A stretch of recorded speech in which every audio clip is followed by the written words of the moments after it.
Stage Manager dans 16.1. Pencil by Logitech évidemment. Grève chez Apple en Australie. Thunderbolt 5. The Perfect Laptop. Jeudi 20 octobre 2022. François Le Truidic. Benjamin Vincent. La quotidienne iWeek, épisode 261. Bonjour à tous.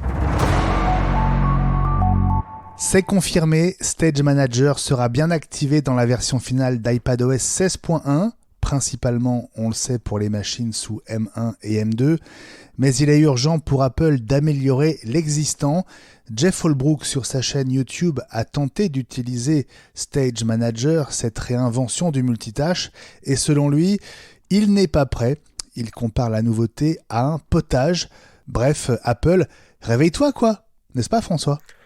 Ouais, mais en même temps, c'est l'hiver, hein, c'est la période de la soupe, et puis quand on est malade, une petite soupe le soir, c'est pas mal. Ça sent l'accident industriel, ce Stage Manager. Je pense que Apple, on a poussé Apple à sortir une fonctionnalité comme ça. Ça fait des années que les gens qui utilisent des iPads, en particulier les modèles Pro, disent on veut avoir un vrai support, du multi-écran, etc. Et je pense qu'Apple aurait peut-être mieux fait de garder ça sous le coude et peut-être de le lancer avec iPadOS 17 et avec un truc qui tienne la route. On sent surtout le développement, les premières bêtas sont quand même sorties au mois de juin, quoi. C'est pas comme si c'était hier, quoi. Ça fait, on est quasiment à 4 mois. On est à 4 mois même. Et je trouve ça dommage qu'au bout de 4 mois, ce soit toujours pas efficace, efficient et qu'Apple ait vraiment tâtonné, fait des modifications et ainsi de suite. On verra, mais honnêtement, ça pue. Quand ça a été présenté, on s'était posé la question si ça allait être un avenir à la iCloud, tu sais, la synchronisation avec les messages et compagnie. Ça avait mis quasiment un an à être lancé. Je pense que Apple aurait mieux fait de le garder sous le coude et de développer quelque chose de propre. Et à maintenant 4 jours de l'arrivée d'iPadOS 16.1, prévue ce lundi 24 octobre, Apple a ouvert la possibilité pour les développeurs de soumettre des apps optimisées pour iOS 16.1 et iPadOS 16.1, notamment pour les Live Activities, qui vont donc vivre très bientôt sur nos écrans de déverrouillage.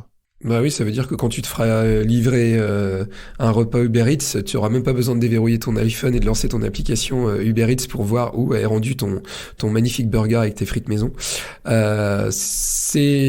C'est plutôt sympa comme fonctionnalité. Maintenant, je sais pas si tu te souviens, Apple a développé, je crois que c'était il y a un an, les petits bouts de code d'application. T'avais pas besoin d'installer une application, mais tu pouvais. Ce truc-là, au final, on n'en a jamais entendu parler derrière, quoi. Quand ça a été présenté, c'était super, et aujourd'hui, je suis pas sûr que grand monde l'utilise et beaucoup de développeurs se soient approprié le truc. Sur le papier, c'est super, à voir comment ça va être géré, et à voir aussi malgré tout l'impact sur l'autonomie, parce que ça veut dire que l'écran d'accueil se rafraîchira aussi énormément, il y aura des envois d'applications, donc à suivre. Mais comment n'y avons-nous pas pensé mardi soir pour résoudre l'imbroglio du Pencil Lightning et de l'iPad 10 à port USB-C? Il y a bien sûr le crayon de Logitech, un crayon que le fabricant suisse vient de faire évoluer en le dotant justement d'un connecteur USB-C. Quand on sait qu'il coûte un tiers moins cher que le Pencil d'Apple, il n'y a plus à hésiter, même si c'est vrai, le crayon ne tient que 7 heures et pas 12, et même s'il n'est pas sensible à la pression, François. Je pense qu'on a assez débattu du Pencil ces dernières heures, mais c'est vrai que c'est assez pathétique que Logitech, lui, arrive à produire un crayon en USB-C et qu'Apple n'ait pas eu l'idée. À défaut de rendre compatible le Pencil 2 avec ce nouvel iPad, ils auraient quand même pu nous pondre une version avec une prise USB-C au bout. C'est très très étrange. Et selon Jason Snell de Six Colors, le fameux adaptateur Apple à 10 € sera fourni dans la boîte avec les nouveaux Apple Pencil. Alors est-ce qu'il s'agit d'une nouvelle production prévue des Pencil 1 ou d'un Pencil 3 ? François, en tout cas, c'est pas destiné à calmer le bad buzz autour de l'iPad 10 et du Pencil 1. Ouais, et puis la petite question aussi, c'est ça veut dire qu'il y aura 2 références, parce que les iPad 9 sont compatibles avec le Pencil de première génération. Ça m'étonnerait qu'Apple nous mette les 2 en bout. Donc bon courage à Eli pour la gestion des stocks. En tout cas, détail supplémentaire pour essayer de vous convaincre d'acheter un iPad Pro M2 plutôt qu'un modèle M1 beaucoup plus intéressant selon nous. L'inscription au dos a changé. On peut désormais lire iPad Pro et pas seulement iPad, comme c'est encore le cas sur les iPad Pro M1. Et donc, si vous voulez frimer à la gare ou à l'aéroport, prenez donc un iPad Pro M2. Sauf qu'il y aura une coque dessus, mais c'est pas grave. Après l'arrivée d'un syndicat aux US, une première grève en Australie, 150 employés d'Apple Store australiens ont cessé de travailler pendant 1 heure mardi après l'échec de négociations sur des augmentations de salaire et de meilleures conditions de travail, notamment le passage à 2 jours de pause consécutive. Et hier, mercredi, ils ont refusé de dépanner les AirPods et d'effectuer certaines livraisons, François. C'est original, pourquoi les AirPods ? Tiens, qu'est-ce qu'on va pas réparer ? Oh, les AirPods. Bref. Non, bon, c'est un côté rassurant, on voit qu'il n'y a pas que des grèves que chez nous. Non, mais on sent qu'il y a une gronde et c'est vrai qu'en France, il y a eu quelques petits reuses il n'y a pas très très longtemps dans les magasins Apple. Aux États-Unis, l'arrivée d'un syndicat, c'était particulier. On sent que ça n'a pas trop plu à la direction d'Apple. Bon, maintenant, j'ai envie de dire, c'est étonnant qu'Apple n'ait pas été plus tôt concerné par ça, mais ça montre aussi que l'aura d'Apple, le fait de... Je pense qu'il y avait des gens aussi qui avaient la fierté de bosser chez Apple et qui du coup étaient peut-être moins exigeants. Et c'est peut-être aussi le symbole qu'Apple perd un peu son aura d'entreprise tech, qui met les salariés en devant, etc. Donc c'est peut-être plutôt de ce côté-là qu'il y a à s'inquiéter à mon avis. Est-ce que tu es passé au Thunderbolt 4, François ? Non, parce que je crois que je dois être resté au 3 ou au 2 avec mon MacBook Pro, mais je suis peut-être passé directement au 4, voire au 5. Bon, et donc t'es complètement has-been parce que le Thunderbolt 5 est déjà annoncé et il sera, on s'en doutait, 2 fois plus rapide, soit 80 gigabits seconde bidirectionnel et donc dans les deux sens.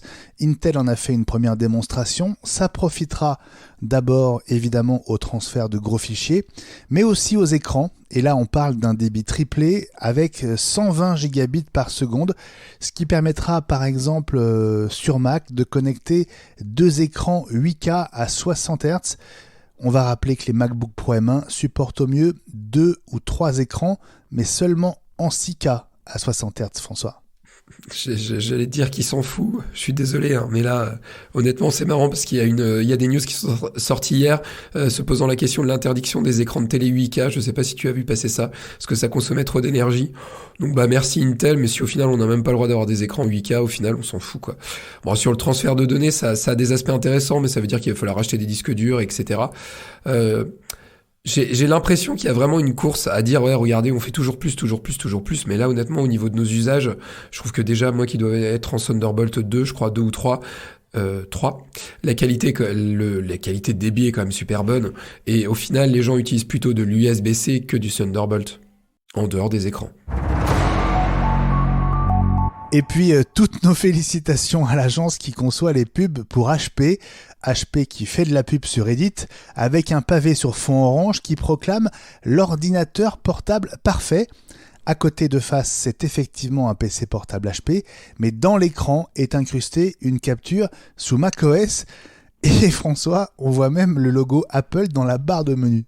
C'est à se demander si c'est pas juste un troll. Ça fait vraiment ça. Ça se demande... Comment est-ce qu'ils ont pu en arriver à ce stade-là, quoi ?